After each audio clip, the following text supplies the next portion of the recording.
And hi, I'm Walter, and I'm known as the Dutch Mentor, and welcome to my Fly with the Dutch Mentor YouTube channel. As I'm on my journey to become a CFI, I'm going to be recording each of the sessions after I've reviewed it and presented it to my CFI to continue to get better and better at having a dialogue with a potential student. And hopefully, each one of you can learn a lesson from this as well and continue to fine tune your message or even take away something that you might not know or you are trying to get to know as you prepare to become a student and you start your journey to becoming a pilot, specifically here as a helicopter pilot. So welcome. So today's presentation is about the SFAR 73. It's an awareness training. We're going to talk mainly about the ground component. I will talk a little bit about the actual flight component as well, talk a little bit about the endorsements and the requirements that you need to have.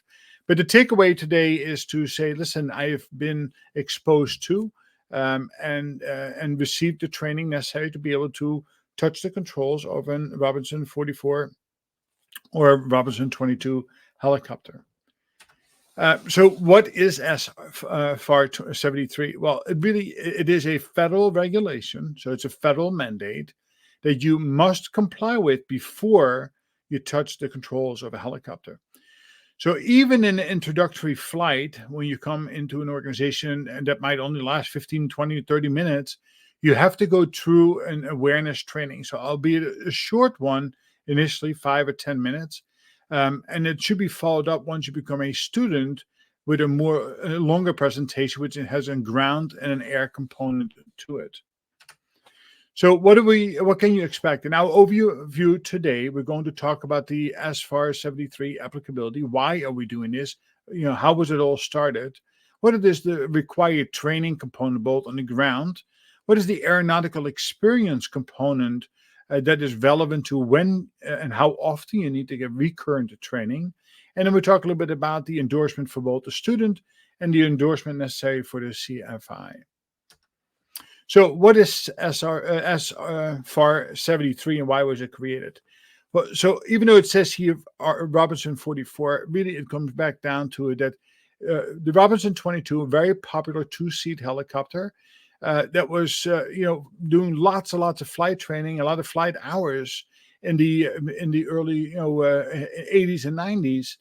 And it became quite apparent to the NTSB investigation that took place after an incident took place that they said, hey, why are these accidents happening? And of course, we can look at mechanical failure, we can look at pilot input. And what they found is that often it was a pilot input that caused a reaction, which ended up being detrimental. And they really, pinpointed it to the fact of how do we manage the energy in the aircraft that prevents us from taking detrimental action that leads to poor outcomes. And of course, anytime you have lots of death and lots of injuries, something gets escalated.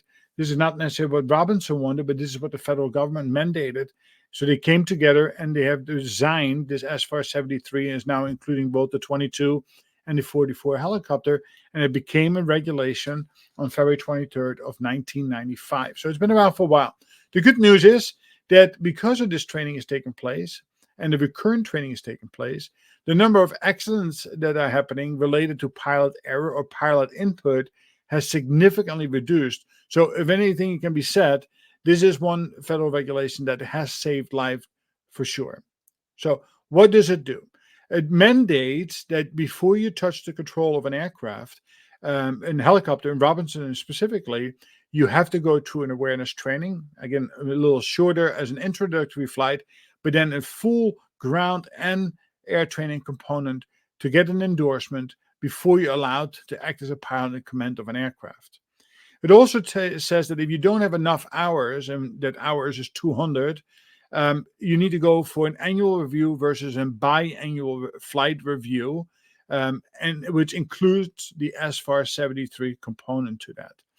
Again, it is really, really important that we comply with this, because if you get stopped, that is one of the areas a federal investigator will certainly look at. And more importantly, as a pilot manipulating the aircraft, your insurance company won't be happy with you. if you do happen to get into an accident, they might tell you that, listen, whatever coverage you have is null and void for the simple fact that you have not gone through the required training and did not have the endorsements. And that goes with anything, right? But this is just, again, part of the federal regulation. If you have no endorsement, you cannot be the pilot in command of an aircraft flying solo or with passengers. So what are the required trainings? So we have a ground component and an air component. The ground component has multiple parts too, but on the end of the day, it is all about energy management. Yes, we're going to talk a little bit about in the sequence of low rotor RPM decay that can lead to a low rotor RPM blade stall. And then we will talk a little bit about low G hazards, which can lead to mast bumping. And again, the combination of any of these factors could have a detrimental outcome if we don't manage the energy correctly. And I'll try to put it into basic terms that most new students can comprehend. Again, we will dive much deeper into greater detail when we start talking about advanced aerodynamics. But again, we're going to keep it simple enough for all of us to understand. And of course, if you have any questions coming out of this video, by all means, email me or add a comment to it, and be happy to dive a little deeper as necessary. So from a basic control standpoint, we have to look at it, the most sensitive of the control is the cyclic. The cyclic is held in our right hand, and it controls the direction and the airspeed of the flight itself. It's also one control that you can never let go of. So there's no autopilot in the Robinsons. So the requirement, you can pick up your feet off the pedals, you can even take your hand off the collective for a short period of time, but you can never let go of the cyclic. Why is that? If you let go of the cyclic, you will automatically push, it will go forward to the right, and that's two places you want to go. And we're going to talk about that a little bit later. In the center console, if you're flying on the right side of the aircraft, you have a collective. The collective controls the climb and descent. You pull it up, we go up, we push it down, we go back down. Again, these are very basic, simple things. On the collective is a throttle. You can see, in hand throttle, but it is opposite of the motorcycle. If you want to go faster, you want to go up RPM, we have twist to the left. If you want to go down, you twist or you thumb down to the opposite direction. The key thing is, of course, to not overdo it, is small, fine controls. What it controls is the actual fuel and air mixture entering the cylinders, which, of course, from which you get the power, the RPMs, in order to be able to achieve flight. And if you add power, you go up. If you decrease power, you come back down, right? And we'll talk about that more. On there, we have a governor. A governor is an electronic function that once you go over 80% RPM, it takes over, and you will start feeling as you hold the throttle, in your hand, but not too tight, you can actually feel it continues making small little movements. Same thing as if you pick up the collective, there's a correlator inside of it that also adds a little bit more fuel that regulates the total amount of power that's available to you. And it's done automatically by moving things mechanically, right? And then the last one is the pedals. The pedals, both left side and right side, have a distinct function. In a hover, it can help you turn left and right, while in flight, it really is meant to keep you in trim. Now, again, when we get into more advanced aerodynamics and understanding of what the anti-torque pedal is for, we'll dive into that. We're going to leave it on its own for right now. So what is energy management? Energy management is really trying to understand that when we are in flight, at a straight level flight at altitude, that there are three pieces of the puzzle. And sometimes we refer to them as three buckets, and I'll show you in the next slide what that looks like. But in the three buckets, we have two types of energy, what we call kinetic. These are airspeed and rotor RPM. And we have a potential energy as an altitude. Now, what does that mean?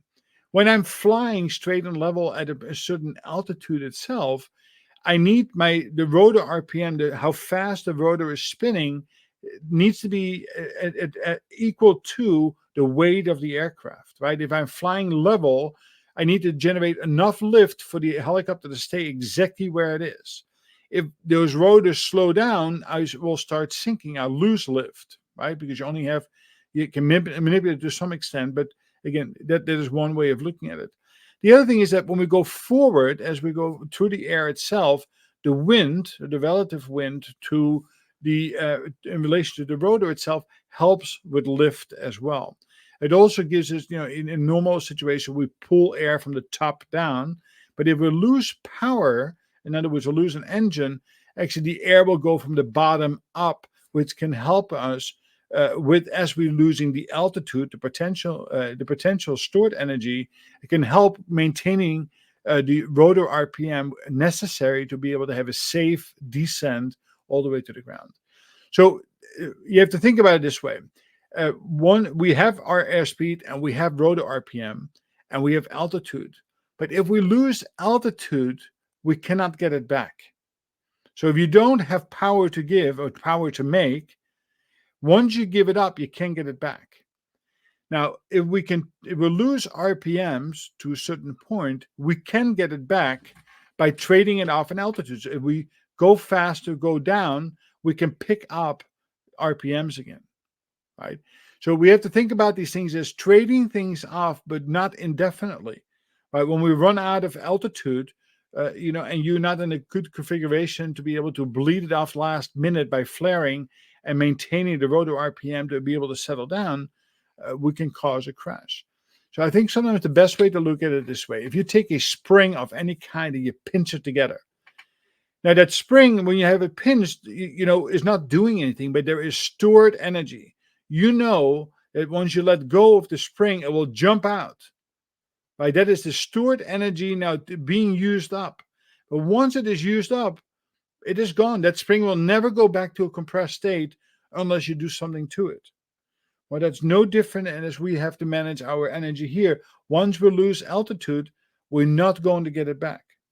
Right? And you can only do so much airspeed and so many RPMs before that becomes detrimental. So let's look at it quickly in the way we want to manage this. So again, we have three buckets that are full at altitude. We have RPM, we have altitude, and we have airspeed. Now, if we are going to lose the ability to generate power by losing an engine itself, we go into an auto rotation state. We immediately lower the collective, we give a little right pedal, and we are going to try to keep our nose level on the horizon, maybe a slightly down, but level. And by doing that, we want to attain a speed. Now, the speed in 22 is about 65 knots, and the 44 is about 70 knots. But we can be a little bit higher than that as well, right? Depending on what the situation. We're not going to get too technical at this point in time. But by maintaining that speed and now starting to trade altitude, right? We're going to lose altitude because the wind is now going to go from the bottom up. We can maintain rotor RPM. But as we continue to go down, we're losing altitude bucket, right? The potential energy that is available to us. And at some point in time, we need to land. We need to be able to flare to do that. So the only way to do that is to come with our nose up where we flare, where we start to slow down and rushing more air to the top, maintaining our rotor RPM just before we can level the nose back down and settle down. And if it is done correctly, all these three buckets are empty all at the same time. We have no altitude, we have no speed left, and the rotor RPM is not capable of lifting the aircraft anymore, right? It's below 80%, so to speak. Again, this sounds pretty simple on paper, and this is something you will be practicing as part of your air component initially as an introductory. Obviously the instructor will do this, but as you get further into your training, 20, 30, 40 hours into it, you will be practicing lots of these in order to make them, essentially speaking, second nature to you.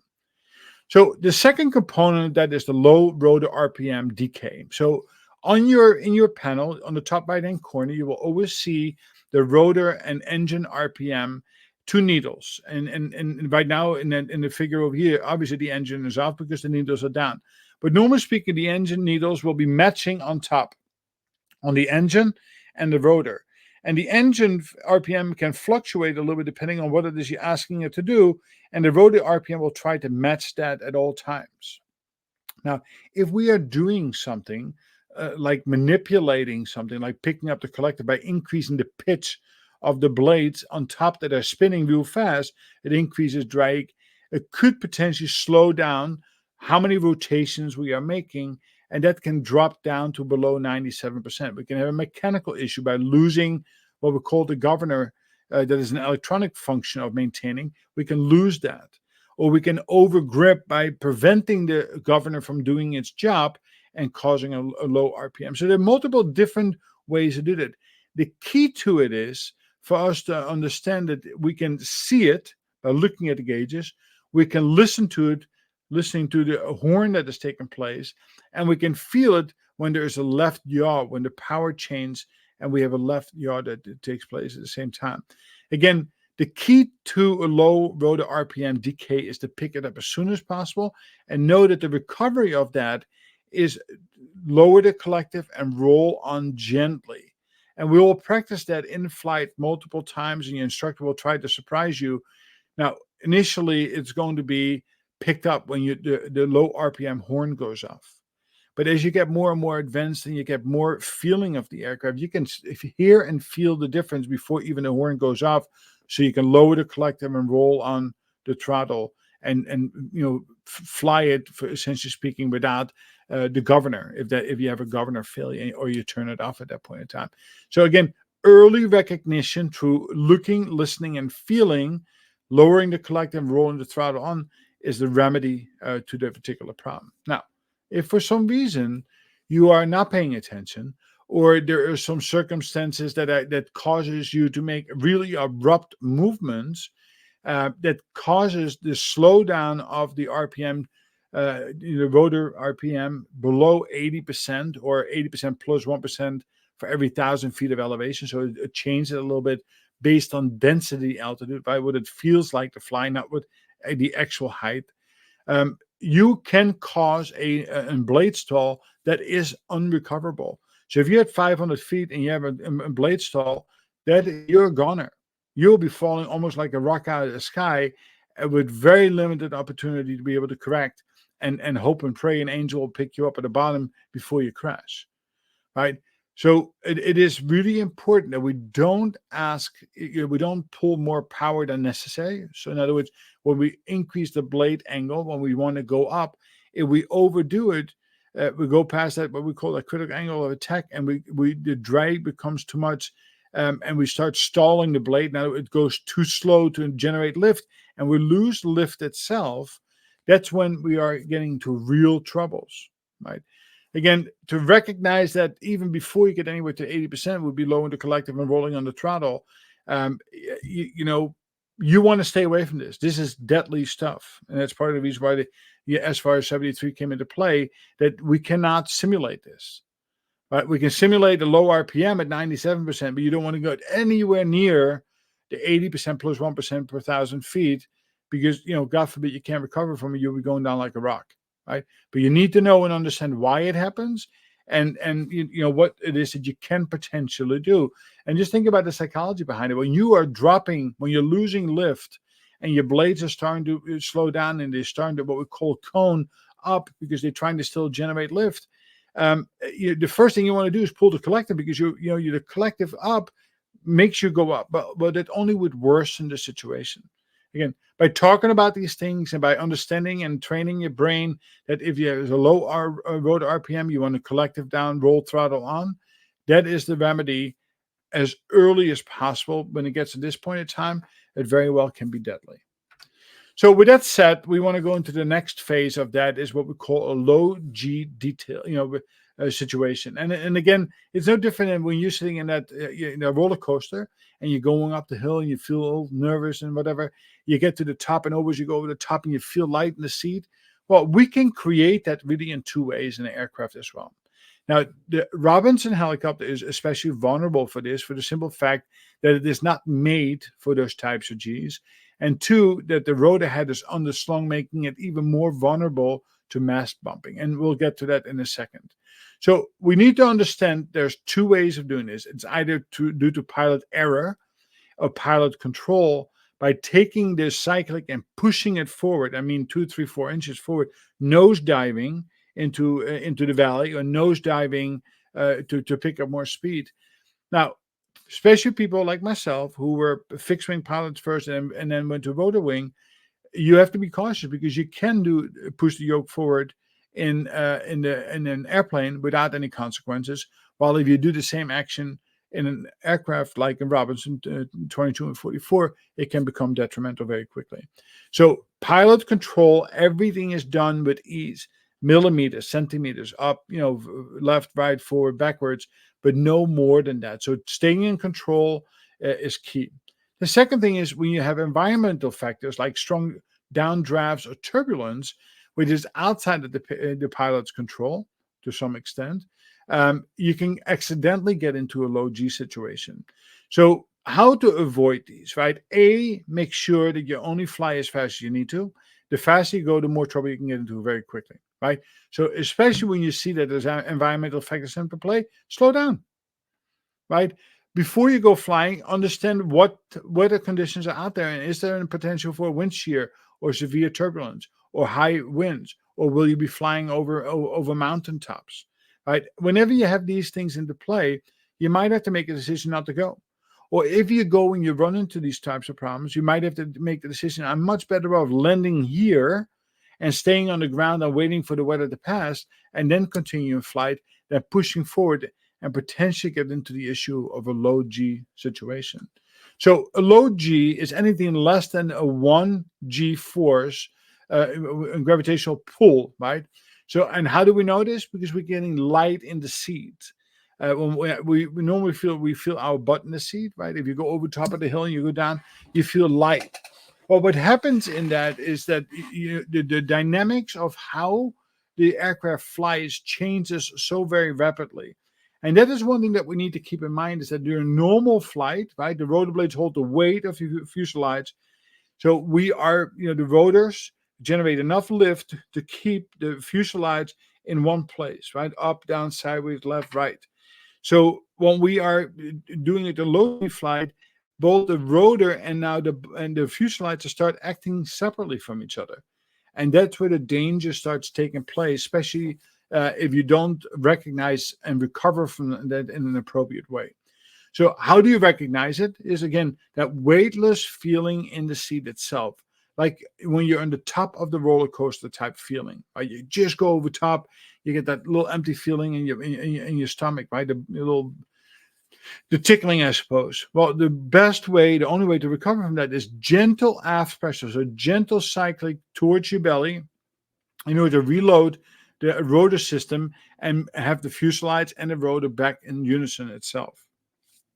Now, if you fail to do that, if you don't recognize that, if you let it go, the aircraft has a natural tendency to go down, right? The tail go up.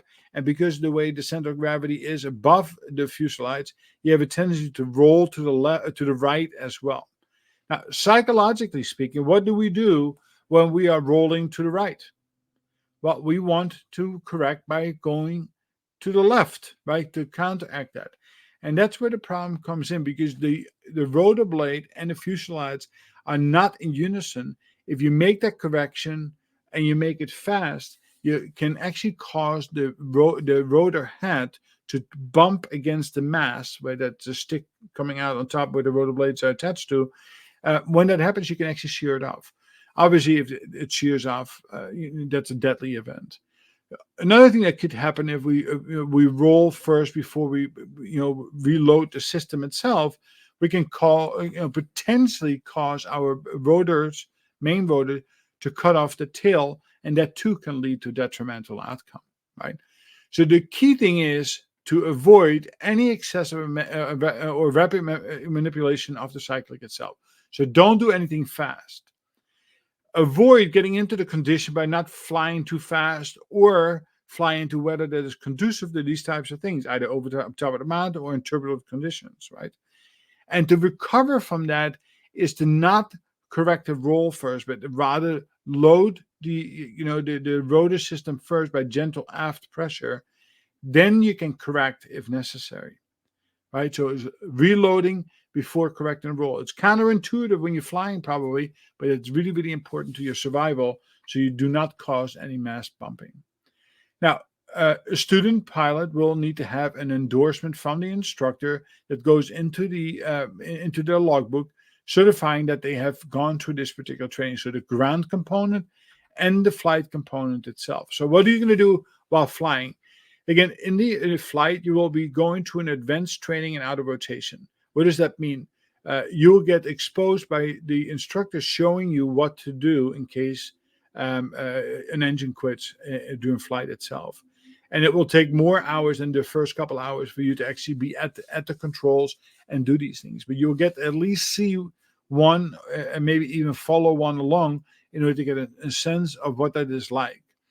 The next thing is we're going to talk about the manipulation of the engine, rotor RPM, and the CFI will make small adjustments to the throttle to get you a feeling what it is like in flight, the look, feel, and sense that the rotor RPM is going down to 97. Again, we're not going to go any much below that, but just enough for the light and the horn to come off, and for you to be able to respond to that by lowering the collective and rolling the throttle on. Small little corrections. And then we will talk about low rotor RPM recognition and the recovery, but we will not be doing any demonstrations of what a low G is. We will just talk about it and demonstrate it in a very safe environment during the flight itself. So once you have that completed, now you have the endorsement, the training, but you are not yet capable of flying as a pilot in command. So one of the SFAR 73 regulates is the requirement that you need to have 20 hours of dual flight time before you can be the sole manipulator of a Robinson aircraft itself. Now, many people take 20, 30, 40 hours before they're ready to solo. But this is a minimum requirement of 20 hours of dual time, according to SFAR 73, to go out as a pilot in command in a solo flight as part of your flight training itself. The SFAR 73 endorsement from the CFI that you have completed is only good for 90 days. So you have to get that signed up. But if you're in training, that's obviously not an issue. The aeronautical experience, both for the 22 and 44, so I'll just mention it here in the 22, but it goes same thing for the 40, that all pilots must complete the awareness training prior to manipulating the controls. We know this, right? That is right from the introductory flight all the way to flight training itself. Here comes a caveat. If you are a pilot who wants to be a pilot in command, but have less than 200 hours of total helicopter time and 50, of which 50 on the 22 or 44, you have to complete the SFAR training, and the endorsement needs to be in your logbook. You have to have at least 20 hours of 10 hours of dual instruction, and you need to do an annual flight review in order to be able to stay current. If you have more than 200 hours, then it is reduced to an annual, biannual flight review in order to have that endorsement. Again, the endorsement is a requirement, so you have to have it in your logbook in order for it to be valid. As an instructor, you have to have at least 200 hours of time in the helicopter, of which 50 of that has to be in either of the 22 or 44. If you want to be able to endorse in both, you need to have training in both aircraft in order to qualify for that, right? So who can do this? You have to do this with a DPE or a federal and FAA inspector in order to be able to get the endorsement itself. And you need to be able to demonstrate the ability that you have the both to teach the ground and the air component as is outlined in SFAR 73. The flight reviews that take place is according to 6156 in your FAR AIM book. So if you're not familiar with that, by all means pick it up and read through that and become familiar with that. But it is something that is a combined training between both air and ground. So it's not one or the other. It has to be both. Combine that if you want to be a pilot in command, you have a currency requirement, and it states in 6157 in the FAR AIM that you need to have at least 3 takeoffs and landings in the preceding 90 days in order to be able to take a passenger. Or at night, it needs to be to a full stop. Nighttime can count for day, but daytime cannot count for nighttime ever, right? And you have to have a currency requirement of an annual or a biannual flight review as appropriate. And remember, if you're less than 200 hours and 50, then it is annual. If you're more than 200 hours, then you can do it on a biannual basis. So that is the lesson for today. That is, completed both the ground and the air component. Of course, we're doing the ground here. We talked a little bit about the air. It's a requirement to do before you manipulate the controls in a R22 or R44. Have a wonderful day. If you have any questions, by all means, make comments, and there will be future trainings. The next one will be aircraft components and probably will be published in a week or two from now. Enjoy, have a great day, and success in your flight training.